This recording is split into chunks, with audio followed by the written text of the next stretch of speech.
idiótica, tão imbecil, tão diabólica, que não dá nem para responder, não dá para dialogar com alguns de vocês, estão para além da possibilidade do diálogo racional. Então é melhor silenciar e ficar quieto. E deixar que tudo queime mesmo. Está lá os rios da minha terra secando, os lugares desérticos do mundo se alagando, os lugares onde havia frio, mas não havia inundações, alagados.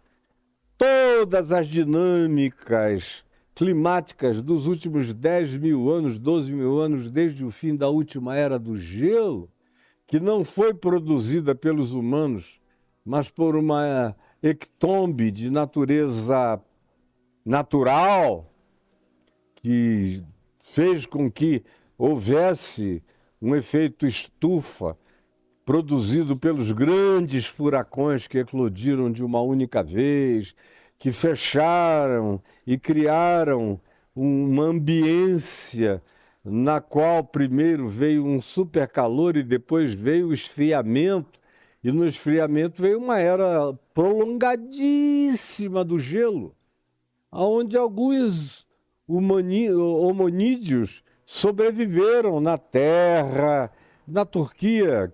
Quem for comigo lá da próxima vez, e os que têm ido, vão ver como os hominídeos sobreviveram a muitas catástrofes debaixo da terra, da rocha, e em muitos lugares do mundo.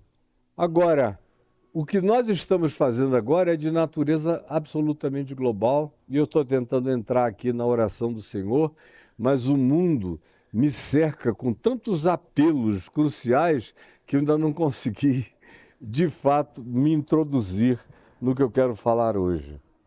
Vós, no entanto, orareis assim, Painho, nosso, de todos nós, e esse nosso inclui todos, que estás nos céus, sobre todas as dimensões, sobre todas as realidades.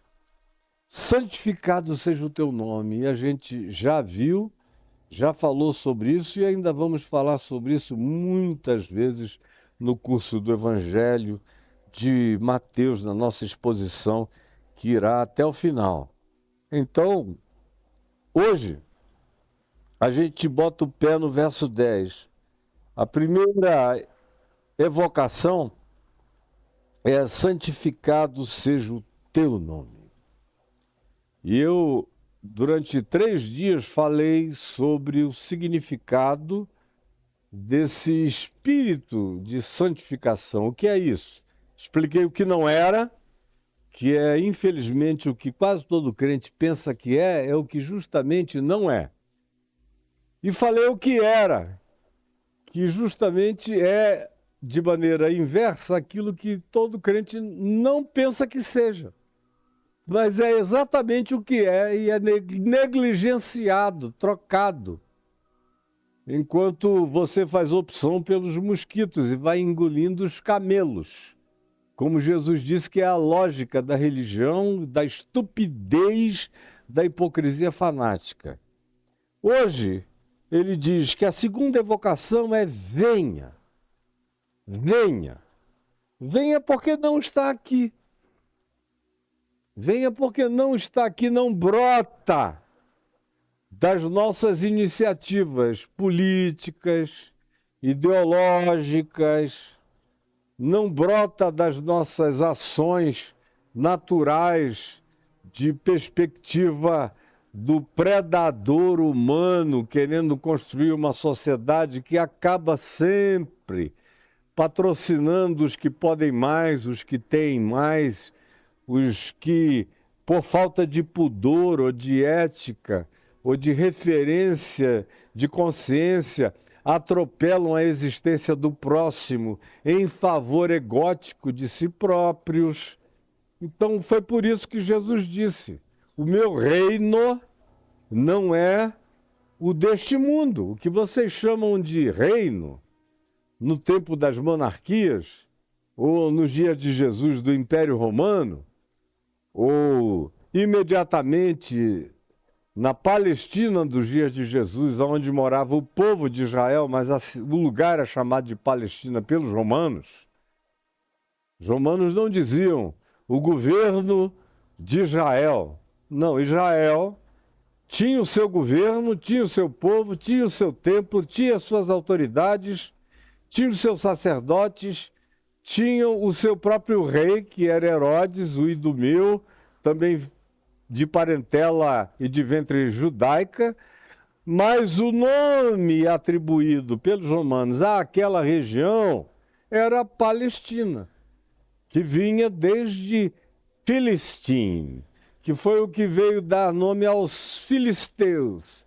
Originalmente veio de Fenícia, que era aquela região do litoral de Israel que foi habitado pelos fenícios, litoral do Líbano também, e posteriormente pelos filisteus.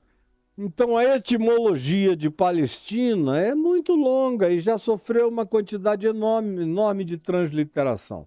De modo que Israel acontece, do ponto de vista de um romano do primeiro século, no ambiente territorial que eles chamavam de Palestina, numa generalização total, que cobria praticamente o Oriente Médio todo nos dias de Jesus, e para Jesus esse nunca foi um problema.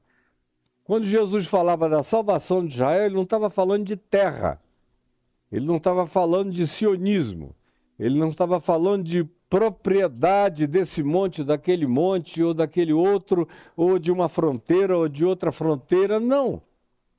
Ele estava falando daqueles que eram descendentes de Abraão segundo a fé. Ele estava falando daqueles que mantinham aquela fé que Abraão manifestou no invisível e indisponível, porém presente, e que se curvava misericordiosamente para atender orações e para socorrer aqueles que quebrantadamente o buscavam, fossem eles israelitas ou não, como dizem os profetas, e como qualquer um com uma intuição mínima de sabedoria sabe que seja, e como eu aqui já afirmei dezenas de vezes a vocês. Venha o teu reino.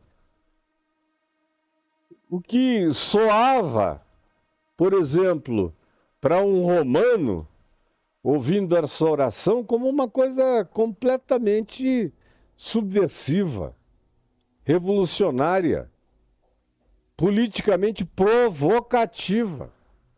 Aos ouvidos do imperador romano, dos procônsules romanos ou das autoridades romanas, esse negócio de venha o reino de Deus, eles só podiam interpretar como um desejo de sublevação, de subversão, de instauração de outros modos ou formas de governo.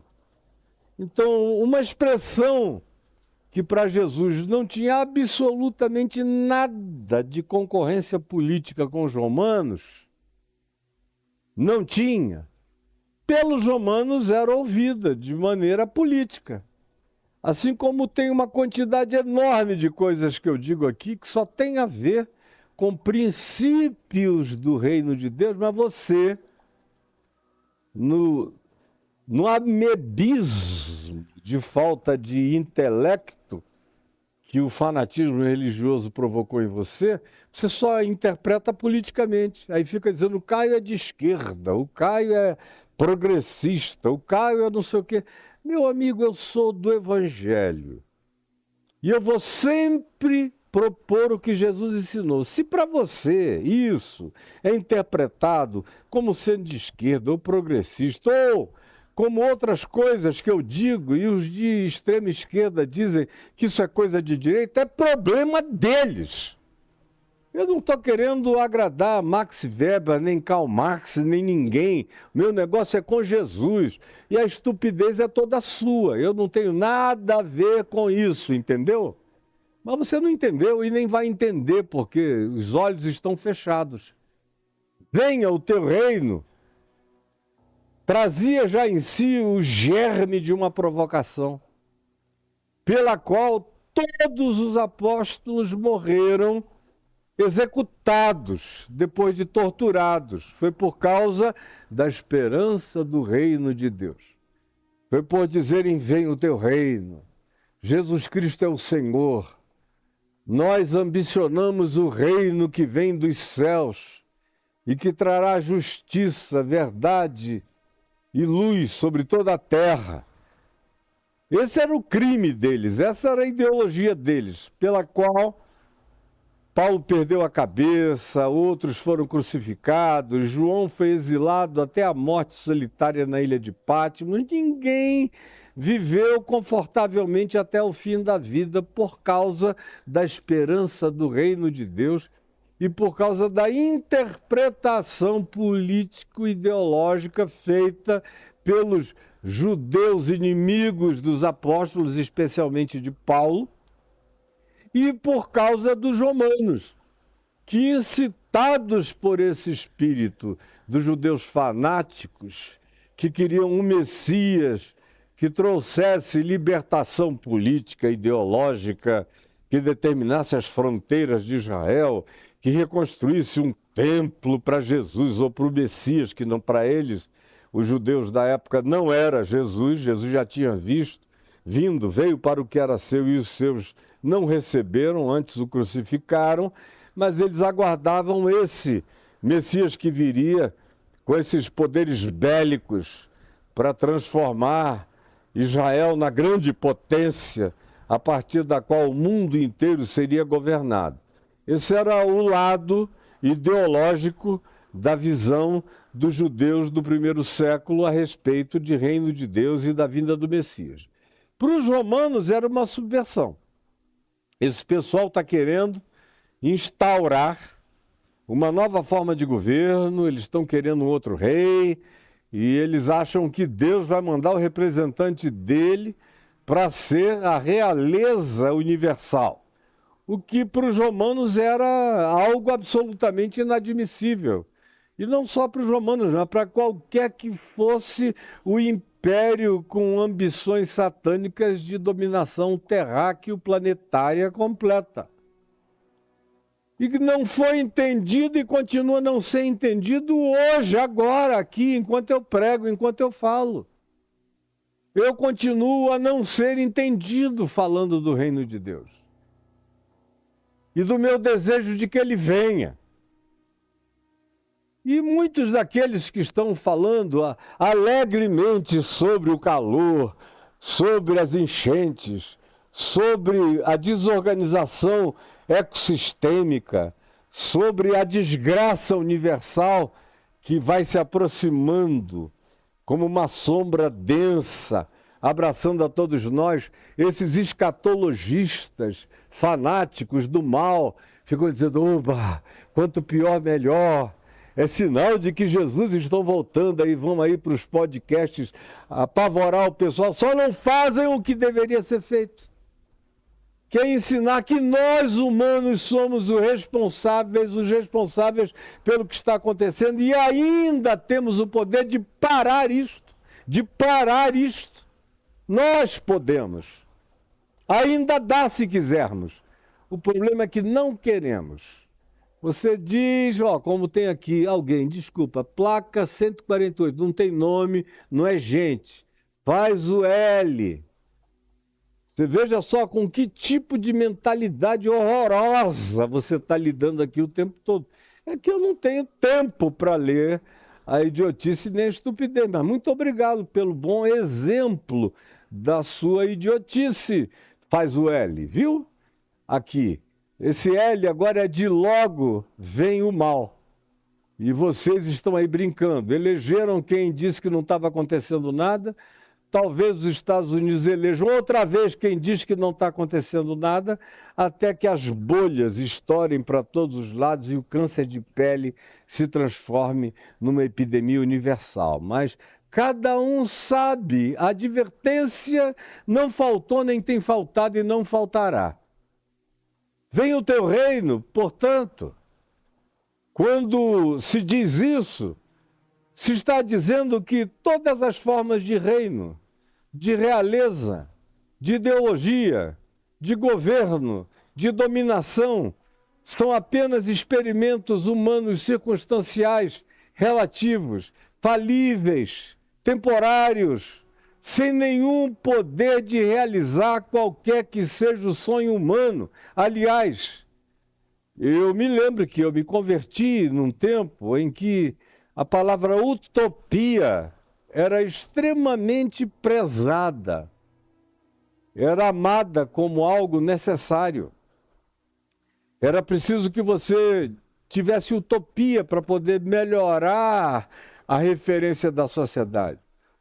Por mais que a utopia nunca seja alcançável, até que venha o reino de Deus, que é a concreção de todas as utopias pensadas e não pensadas, sonhadas e para além de todo sonho. No entanto, a utopia serve para puxar referência para frente, para levantar o sarrafo das nossas necessidades de melhoramento de consciência, de prática, de comportamento e de convívio social. Mas agora o pessoal já desistiu definitivamente da utopia e vivemos hoje no culto à distopia. É um mundo distópico, com gente distópica, sem esperança e que existe para, na sua ganância, alimentar apenas a perversidade. E os heróis dessa era são todos os mais perversos, espertos e diabólicos do mundo, são os que ganham as nossas preferências universais. E você aplaudindo entre eles, muitas vezes, numa alienação que não tem mais nem palavra, verbo, adjetivo para fazer a descrição de tão horroroso que é o cenário que fica a partir da nossa própria mente adoecida. Venha o teu reino. O que é que Jesus estava dizendo com isso? João Batista tinha iniciado essa fala dizendo: arrependei-vos e convertei-vos, porque está próximo o reino de Deus ou o reino dos céus. São expressões sinônimas. Em Mateus você lê sobre o reino dos céus. No Evangelho de Lucas você lê muito mais sobre o reino de Deus. Mas ambas as coisas são sinônimas. Assim como nas cartas de Paulo, você lê mais sobre o reino de Deus, mas também ele fala do reino dos céus, ou das dimensões celestiais em Cristo Jesus. São sinônimos. Mas tem gente que fica querendo fazer divisão de pelos pubianos angelicais, para dizer isso é uma coisa, essa é outra, só para entreter você, para te vender minuciosidades que não significam nada. Reino de Deus e reino dos céus são sinônimos, dizem a mesma coisa, é o mesmo conteúdo. Agora, quem lê vendo só a letra que se perde no emaranhado e no embaralhado e no labirinto semântico, ao invés de olhando para tudo, tendo Jesus como chave interpretativa e entender que tanto faz reino de Deus ou reino de céus, o conteúdo é o mesmo que está sendo proposto. Portanto, é apenas um modo de dizer e de descrever o mesmo conteúdo, da mesma esperança. Pelo amor de Deus, entenda. Entenda. E aí, vem o teu reino. Foi revolucionário para quem ouviu isso as primeiras vezes. Quando João Batista começou a dizer está próximo o reino de Deus, tudo que a autoridade estremecia. Autoridades religiosas, autoridades políticas, autoridades de todo tipo. O que será que está chegando aí? Reino dos céus, está vindo algo poderoso que vai dominar tudo. Agora, cada um tinha suas preferências. Eles eram conduzidos pelas suas próprias produções escatológicas. Escatologia é aquilo que vem do grego escaton e que determina as coisas relacionadas às últimas realidades. Escatológico é aquilo que é pertinente às últimas realidades, às últimas coisas. A palavra pode ser usada não apenas para caracterizar os últimos tempos, mas frequentemente até do ponto de vista existencial. Você às vezes diz, ele apelou para uma dimensão escatológica, ou seja, foi para além de tudo aquilo que convencionalmente a gente trata no dia a dia. Mas, na Bíblia, aquilo que vem carregado de escatom é o que é pertinente aos últimos tempos. Mas eu tenho ensinado a vocês, e não só eu, tantos outros antes de mim, que tiveram o mínimo de bom senso, discerniram isso, que Jesus é o escatom de Deus, realizado aqui mesmo no Evangelho de Mateus, durante essa exposição. Eu já falei isso várias vezes, que Jesus é a escatologia trazida para dentro da realidade, engravidando o mundo. Nós vivemos numa história grávida de escatom, de escatologia, do reino de Deus que já está entre nós. Jesus é o reino de Deus entre nós. É o reino. João Batista disse: está próximo. Arrependei-vos e convertei-vos. Preparem-se para a chegada desse reino, porque ele implica em mudança absoluta de consciência, de perspectiva, de percepção, de esperança, de projeção, de atitude, de comportamento, de caráter, de vida, de entendimento. Quando Jesus vem e começa a dizer, ele diz: o reino de Deus chegou. Literalmente, a expressão aramaica e que foi traduzida para o grego diz: o reino de Deus está à mão, está à mão, está aqui, é palpável, é para qualquer um que queira pegar. Chegou, é só tocar em mim. Me pegue que você pega o reino, me receba que você recebe o reino, me entenda que você entende o reino, me assimile que você assimila o reino. Chegou, está à mão. Pode passar de passagem se você não quiser para você. Ou como diz Lucas, no capítulo 17 aqui do seu Evangelho, palavras de Jesus: pois o reino de Deus não vem... Veja aí, Lucas, eu não vou abrir a minha Bíblia, coitada. Cada página que eu viro está solta, de tanto ser manuseada. Então eu boto essas pedrinhas aqui, ó, em cima para o vento não soprar. Mas graças a Deus eu tenho tudo na memória. Abra aí, em Lucas 17. Ou se você quiser, consulte aí ao São Google. Reino de Deus dos Evangelhos. Basta escrever e vá lendo as referências. Mas lá em Lucas 17, Jesus diz: pois o reino de Deus não vem com visível aparência. Ou em outras versões diz: o reino de Deus não vem com ostensiva manifestação. Com ostensivo. Como queriam os judeus zelotes, todos os judeus daquele tempo, do judaísmo daqueles dias, queriam um reino de Deus com um rei concreto que chegasse, assentasse no trono com um cetro poderoso, destruísse os romanos, construísse um templo, se assentasse lá e glória a mim, louvado seja eu. E Jesus disse: não é assim. E Jesus, eu estou no Evangelho de Mateus, onde estão as principais parábolas do reino. E eu vou esgotá-las todas, eu não sei em quantos anos, mas eu vou chegar até o fim, com a graça de Deus.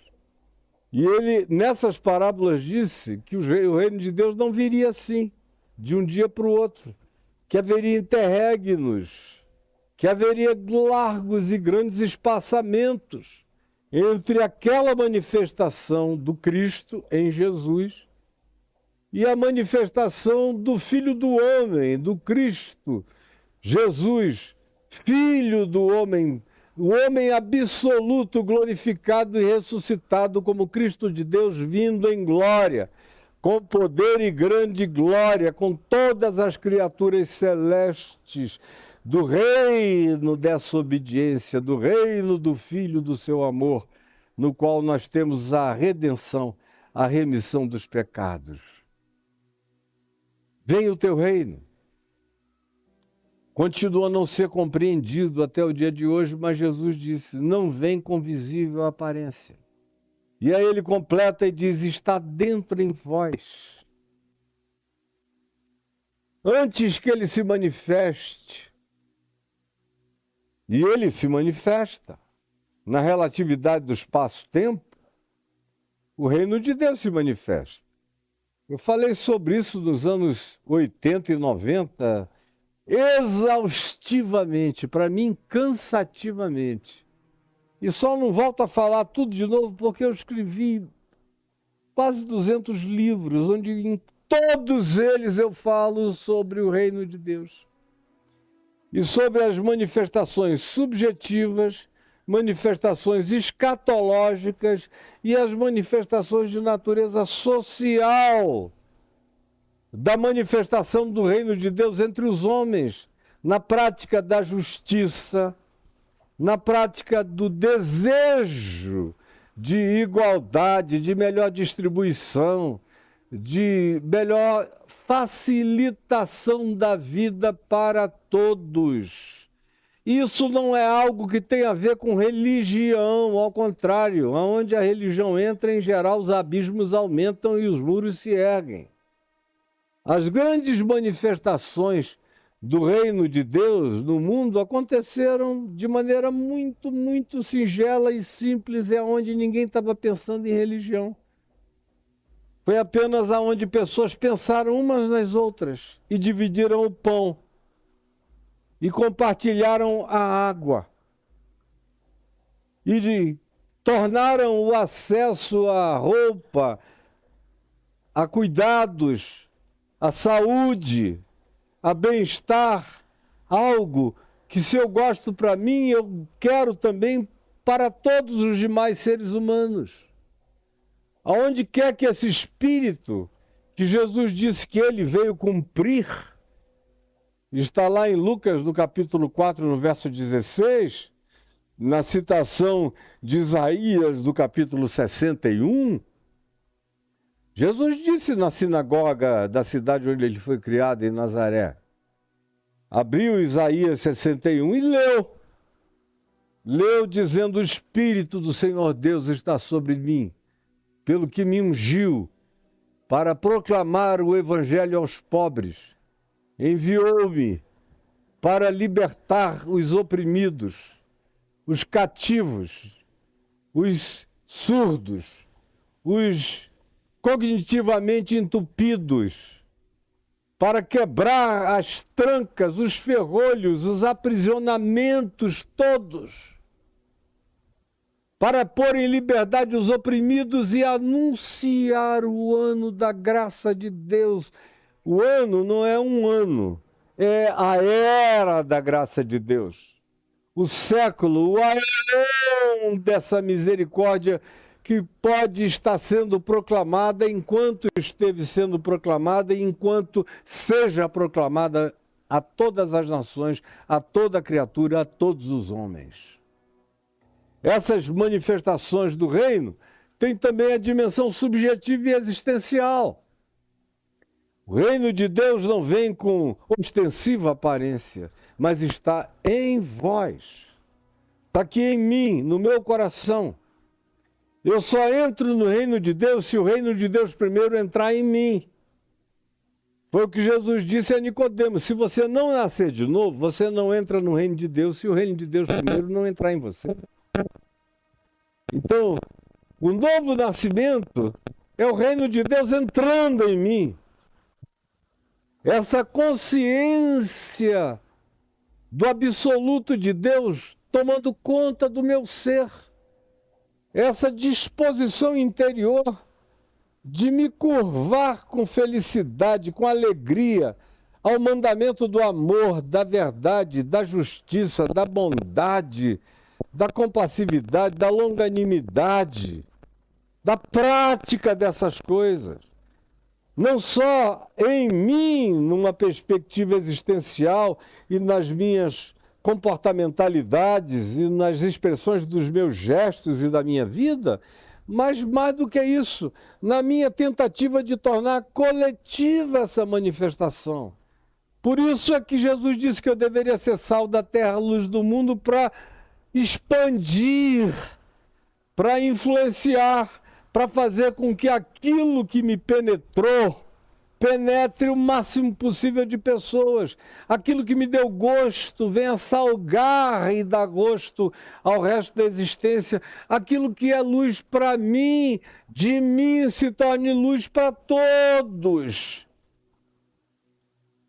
Fazendo com que esse evangelho do reino seja visto, seja percebido. E ele é percebido quando a gente o pratica em amor. Sem amor, não há nada que sinalize o reino de Deus. Todas as outras tentativas de sinalização do reino de Deus que não sejam pela prática do amor são apenas engano.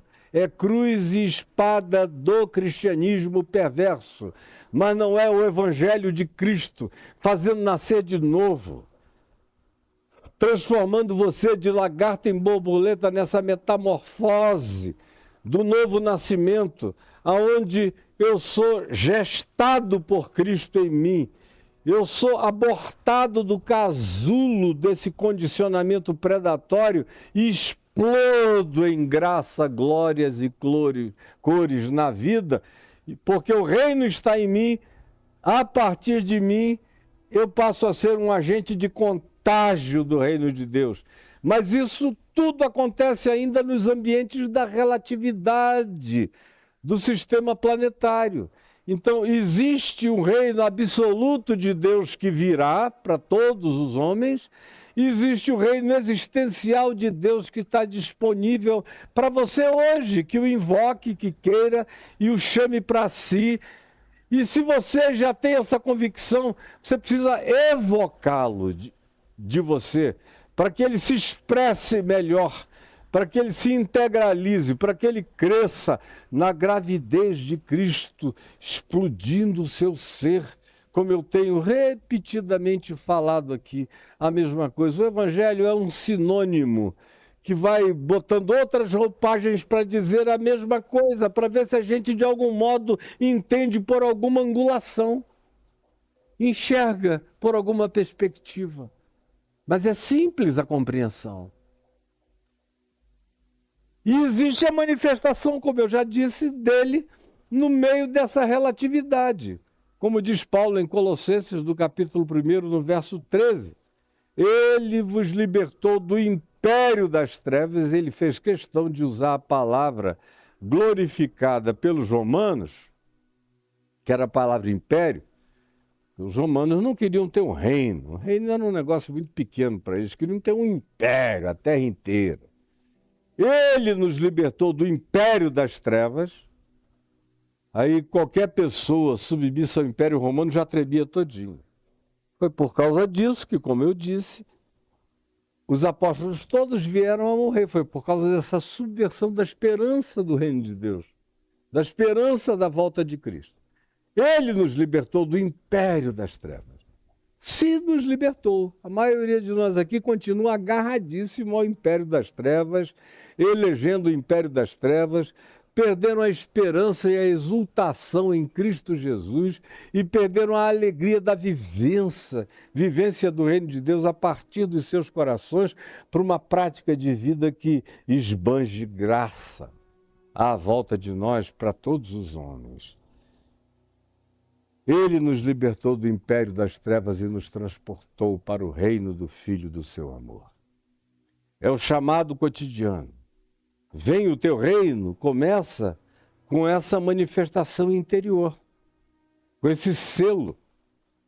E Paulo chega a dizer lá em Romanos 14 também, dirimindo dúvidas da cabeça de alguns cristãos de Roma, que estavam profundamente influenciados pelos religiosos fanáticos chamados de judaizantes, e foram os maiores perseguidores de Paulo, assim como foram aqueles que provocaram a cruz e crucificaram Jesus, e depois fizeram tudo para abafar a ressurreição. e que não deram trégua à pregação do evangelho em Paulo, especialmente em Paulo, porque era o mais liberto, disparado de todos os apóstolos e o mais lúcido, anos-luz na frente da maioria, sofreu na mão dos judaizantes mais do que na mão de qualquer um. Nessa tentativa de esclarecer os cristãos de Colossos e de outros lugares, ou de Roma, como lá em Romanos, no capítulo 14, ele diz, olha, o reino de Deus não é comida, não é bebida, não é festinha judaica de sábado, de Rosh Hashanah, não é o Yom Kippur, foi a cruz, já está feito, os pecados estão perdoados para sempre, não é festa do Purim, não é sábado, não é lua nova, não é nada disso, pelo amor de Deus! Mas vocês não querem saber, não está escrito. Mas vocês não querem saber, o herege sou eu quando digo a verdade. Paulo diz, não é nada disso. O reino de Deus não é comida, não é bebida, não é banquete, não é ser kosher. Não é nada disso. O reino de Deus é justiça, paz e alegria do Espírito Santo.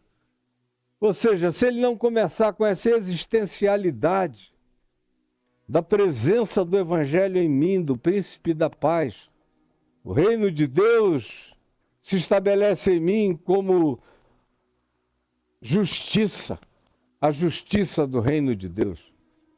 Como Jesus disse, buscai, pois, em primeiro lugar, vai dizer logo mais aqui na frente do capítulo 6, o reino de Deus e a sua justiça, que não é a justiça do Supremo Tribunal Federal, nem da Constituição brasileira, nem de nada disso. Existem princípios do reino de Deus na nossa Constituição. Existem princípios do reino de Deus na Declaração Universal dos Direitos Humanos. Está cheio de reino de Deus. Cheio de propostas e princípios do reino de Deus. Como existe princípio do reino de Deus em toda a tentativa de pacificação de guerras, em diminuição de agravos, assim como existe manifestação do reino de Deus em todas aquelas organizações com os seus voluntários que entram nos lugares onde ninguém quer entrar, onde tem medo de entrar, onde bombas podem cair na cabeça, mas correm o risco da morte para tentar estender a mão e tirar pessoas de lá. Quem são esses, senão agentes da justiça do reino de Deus? A justiça do reino de Deus, o lugar onde você menos vai encontrá-la é na sua igreja, onde o que existe é conchavo. É aquele cabalismo dos conluios secretos, dos bastidores e dos arranjos da maldade. E a palavra cabala, eu estou usando aqui não para definir a religião da cabala, mas o cabalismo numa expressão portuguesa, numa semântica portuguesa, que no passado significava esses arranjos que se faz nos bastidores contra o interesse majoritário. Então esses que, por exemplo, hoje em Gaza, estão lá sem precisar lá estar, são pessoas de outros países, de outros lugares, mas que se voluntariaram para levar chumbo, bala, bomba na cabeça. São agentes do reino de Deus. Toda pessoa ali socorrendo uma criança, um velho, um caído, são agentes do reino de Deus. Todos esses médicos sem fronteira, alguns deles agnósticos, alguns deles ateus, mas infinitamente mais prazerosos aos olhos de Deus e dos anjos do que você. Com as suas discussões fanáticas e cheias de ódio e de intolerância, você é tudo menos filho do reino de Deus. Como Jesus disse em João no capítulo 8, para aqueles judeus que disseram, agora nós cremos em ti. Aí Jesus diz, vocês agora creem em mim? Então, se é assim, conhecereis a minha verdade. Não é a palavra verdade, que não significa nada, verdade e caca. É a mesma coisa, solta, sem o conteúdo da verdade de Cristo. Conhecereis a verdade, conhecereis o Evangelho, conhecereis a luz, conhecereis a justiça. São todos termos sinônimos. Você vê isso abundantemente em Jesus, no Evangelho de João e na primeira epístola de João, onde João faz questão de trocar essas palavras como sinônimas uma para as outras, porque elas promovem o mesmo reino de Deus. Então conhecereis o Evangelho, conhecereis a minha verdade, conhecereis a minha justiça, conhecereis e olhareis para a vida a partir dos meus olhos. E a verdade que eu sou, e a verdade que eu encarno, e a verdade que eu ensino, para ser praticada, não para ser objeto de uma catequese falsificadora, mas quando vocês conhecerem de fato isto, então vocês serão libertos. Não de raiva. Nós somos libertos, nós somos crentes, nós somos filhos de Abraão. Você diz, nós somos batizados, eu frequento a igreja, eu sou dizimista. Aí Jesus só não diz o que muita gente teria vontade de dizer por uma questão de pudicícia, pacote todo e botar em algum lugar e fazer um bom serviço dele, especialmente naquelas regiões mais dolorosas do corpo. Disseram, nós não somos escravos, jamais fomos. Meu Deus, tudo que eles foram foi escravos a vida inteira. Escravos no Egito, 430 anos. Nunca tiveram liberdade plena na terra de Canaã, viveram numa guerra danada, numa idolatria horrorosa, transgressores contumazes da revelação de Deus, até mesmo dos mandamentos de Moisés. Depois foram para o cativeiro em Babilônia e nunca mais deixaram de ser escravos. Escravos dos babilônios, escravos dos medos, dos persas, escravos dos gregos, escravos dos helenistas, escravos dos romanos e depois dispersos na terra inteira. E quando voltaram lá para a Palestina, de acordo com a Golda Meir, voltaram para a Palestina, eu estou usando a palavra de uma judia das mais respeitadas do planeta, que disse, eu nasci em Palestina com passaporte palestino e aqui é a Palestina. E que cabe também o povo de Israel. Como cabe todo mundo se houver amor. Mas como ela mesma disse, essa manifestação do reino de Deus cabe em qualquer lugar onde haja essa boa vontade do amor e da inclusividade.